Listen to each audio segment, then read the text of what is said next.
Vacancy form YouTube channel के सभी दर्शकों को जय श्री राम। दोस्तों, आज का वीडियो आपका डिस्ट्रिक्ट एंड सेशन जज फतेहाबाद की भर्ती से संबंधित है। दोस्तों, जैसा कि आप स्क्रीन पर देख रहे हैं, जिला व सत्र न्यायालय फतेहाबाद के द्वारा स्टेनोग्राफर के पद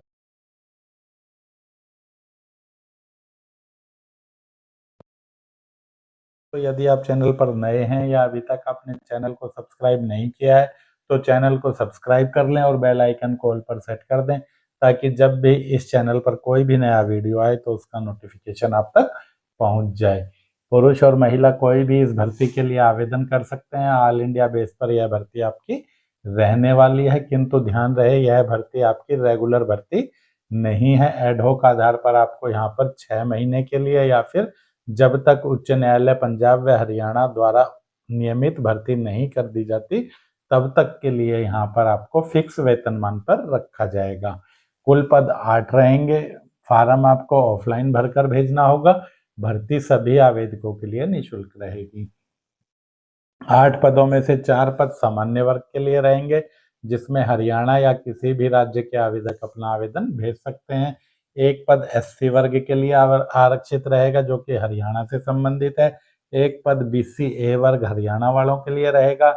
1 पद भूतपूर्व सैनिक सामान्य वर्ग के लिए तथा 1 पद दिव्यांग वर्ग के लिए, जो कि लोअर लिम्ब से संबंधित है, उसके लिए यहाँ पर आरक्षित रहेगा। इस तरह कुल 8 पदों पर यह भर्ती की जाएगी। कम से कम आयु है वह 18 साल हो, ज़्यादा से ज़्यादा आयु 18 से 42 साल हो सकती है, यानी कि आपकी आयु 18 से 42 के बीच कितनी भी हो सकती है। यदि आप हरियाणा निवासी हैं और आरक्षित वर्ग में आते हैं तो फिर आपको 5 साल की ऊपरी आयु में छूट भी दी जाएगी।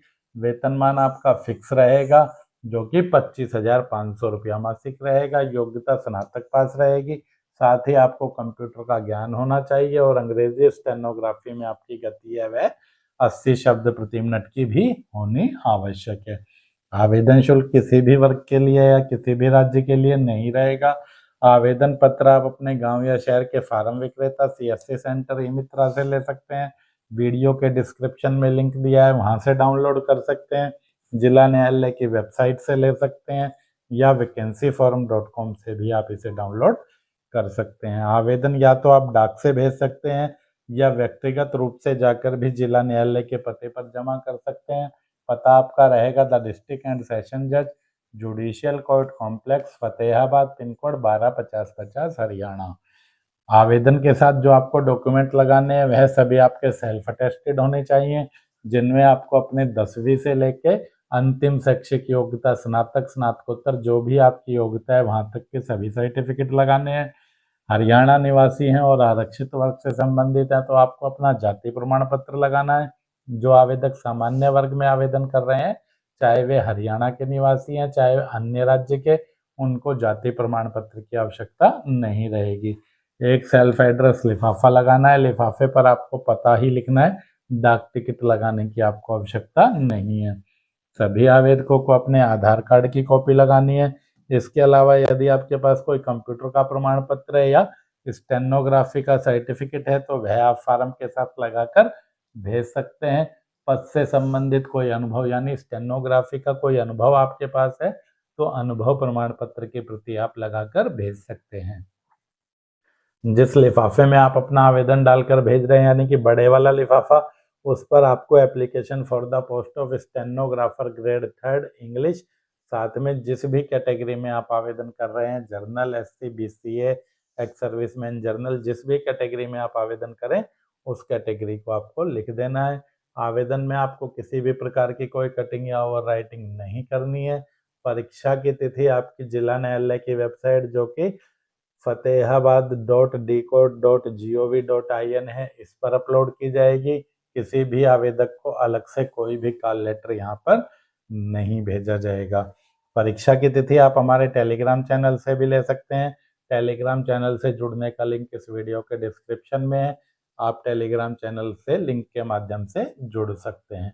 भर्ती का ऑफिशियल नोटिफिकेशन देखना चाहें तो जिला न्यायालय की वेबसाइट पर आप इसे देख सकते हैं, जो कि आपके fatehabad.dcode.gov.in है। भर्ती का फार्म आपको किस प्रकार से भरना है, देखिए, सबसे पहले यहाँ पर आपको अपना एक पासपोर्ट आकार का फोटो चिपकाना है फोटो आपका गजटेड ऑफिसर यानी कि किसी भी राजपत्रित अधिकारी से सत्यापित होना जरूरी है। आप स्कूल से करा सकते हैं, प्रिंसिपल से, हेडमास्टर से करा सकते हैं या अन्य किसी भी सरकारी गजटेड ऑफिसर से इसे सत्यापित करा सकते हैं। डॉक्यूमेंट हैं वह आपको सेल्फ अटेस्ट करने हैं। नेम ऑफ कैंडिडेट में आपको अपना नाम कैपिटल अक्षरों में लिखना है जैसा कि 10वीं के सर्टिफिकेट में है। फादर्स हस्बैंड नेम में आपको अपने पिता या पति में से किसी भी एक का नाम लिखना है। डेट ऑफ बर्थ में आपको अपनी जन्म तिथि लिखनी है अंकों में।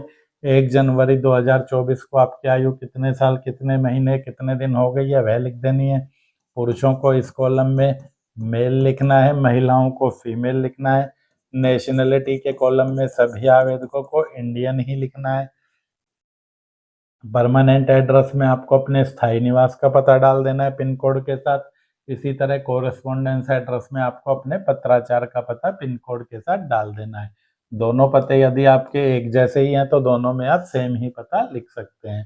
कैटेगरी कास्ट में आप जिस भी वर्ग में आवेदन कर रहे हैं उस वर्ग को लिख दें।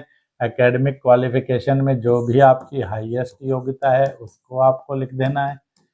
ग्रेजुएट वाले ग्रेजुएट लिख दें, पोस्ट ग्रेजुएट हैं तो पोस्ट ग्रेजुएट पास लिख दें। नीचे आपको टेबल में 10वीं से आरंभ करके अपनी योग्यताओं का विवरण देना है। 10वीं आपने किस बोर्ड से पास किया उस बोर्ड का नाम लिखें। किस सन में आपने पास किया उस सन का नाम लिखें। डिवीजन या क्लास फर्स्ट सेकंड थर्ड जो भी आपका डिवीजन रहा है वह लिख दें। परसेंटेज ऑफ मार्क्स लिख दें, आपका 10वीं का अंक प्रतिशत क्या है। ग्रेड पॉइंट में है तो ग्रेड पॉइंट लिख सकते हैं। इसी तरह ग्रेजुएशन आपके किस यूनिवर्सिटी से है, ग्रेजुएशन आपने किस साल में की है पास, ग्रेजुएशन का क्लास या डिवीजन आपका क्या रहा है, फर्स्ट सेकंड थर्ड जो भी आपका रहा है वह आप लिख दें। ग्रेजुएशन का परसेंटेज आपका जो भी रहा है वह आपको लिख देना है। इसी तरह यदि आपकी अन्य कोई योग्यता है जैसे पोस्ट ग्रेजुएट है तो उसका विवरण आप इसमें डाल सकते हैं। उसके बाद एक्सपीरियंस में यदि पद से संबंधित कोई अनुभव है तो आप अनुभव डाल दें, वरना नॉट एप्लीकेबल आप इसमें लिख दें। अगला कॉलम आपका मोबाइल नंबर है, उसके बाद आपको ईमेल आईडी अपनी लिख देनी है। डॉक्यूमेंट आपको सभी पहले भी बताया, सेल्फ अटेस्टेड कॉपी आपको लगा देनी है। आई के बाद यहाँ पर आपको डिक्लेरेशन में अपना नाम लिख देना है। इसके बाद यहाँ पर आपको अपने पिता का नाम लिख देना है। सिग्नेचर ऑफ कैंडिडेट के ऊपर आपको रनिंग स्क्रिप्ट में अपना हस्ताक्षर कर देना है। फार्म के सभी कॉलम आपको कैपिटल लेटर में ही भरने हैं, लेकिन हस्ताक्षर और ईमेल आईडी आप चाहें तो ईमेल आईडी भी स्मॉल लेटर में लिख सकते हैं। डेट में आपको फार्म भरने की तिथि डालनी है। प्लेस में आपको जिस गांव या शहर में आप रहते हैं उसका नाम लिख देना है। वीडियो में अंत तक बने रहने के लिए धन्यवाद। वीडियो पूरा देखने के बाद भी यदि आपका कोई कमेंट है तो कमेंट सेक्शन में कमेंट करके पूछ सकते हैं। मिलते हैं अगले वीडियो में। जय हिंद, जय भारत।